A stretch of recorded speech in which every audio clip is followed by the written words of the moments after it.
ఓం శ్రీ సాయిరాం. అందరికీ నమస్కారాలు. నా పేరు ఈ మాధవలత. శ్రద్ధ సబూరితో కూడినటువంటి భక్తి మార్గాన్ని అందరూ అలవర్చుకోవాలని తెలిపారు శ్రీ సాయి.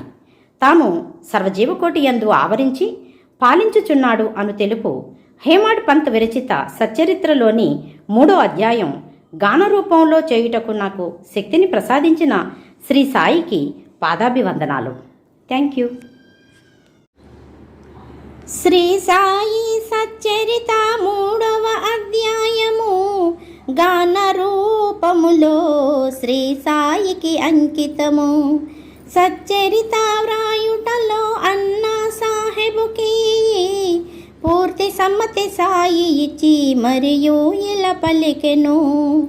వారి లీలలు పఠించిన నా విద్య అంతరించునని.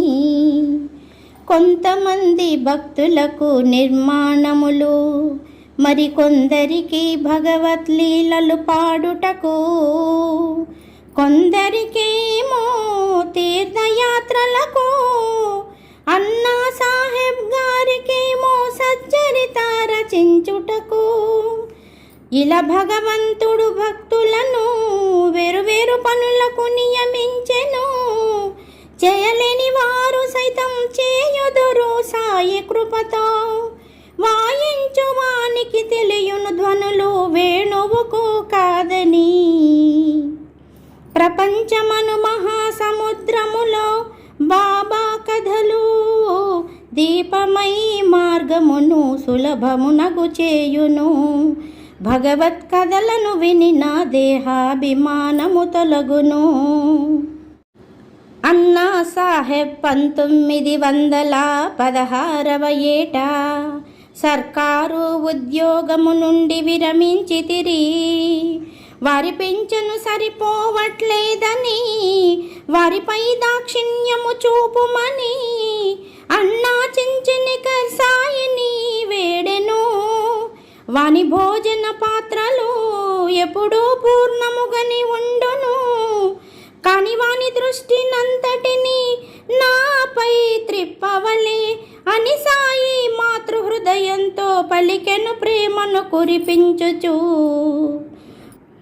బలవంతుడైన పొడుగాటి రోహిల్లా బాబా కీర్తి విని ఆకర్షితుడయ్యెను. షిరిడీలో నివాసము ఏర్పరచుకొనెను. రాత్రింబవళ్ళు ఖురానులోని కల్మాను చదువుచు అల్లాహు అక్బర్ అని బిగ్గరగ నరచే.